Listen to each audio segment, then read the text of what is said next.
Ko, akala mo ba yung presidente natin nagtatrabaho? Hindi nagtatanong yan at all. Hindi, I swear to the flag, si BBM, hindi yan siya. Nagtatanong ng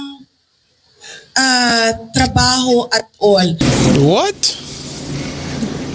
Bro, what are you talking about, man? Please, wag niyo pong minosin si President.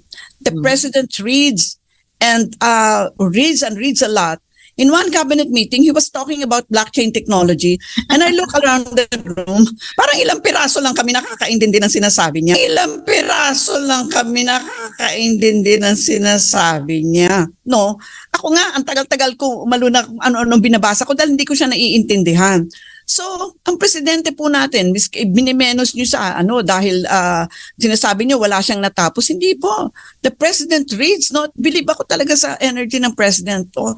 Minsan, 4 na oras yung cabinet namin. Actually, kami kain ng mga merienda, etc.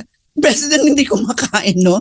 In fact, ang payat-payat na nga niya, parang nakasampay sa kanya yung kanyang, yung polo jack niya, no? And what else I discovered? Malumanay siya magsalita, di ba? No? He's a very decent person. He's a very decent person. He's a very decent person. Putang ina ninyo! Putang ina ninyong lahat! Nakakita kami ng ahas sa bundok ng Banahaw. Saksakan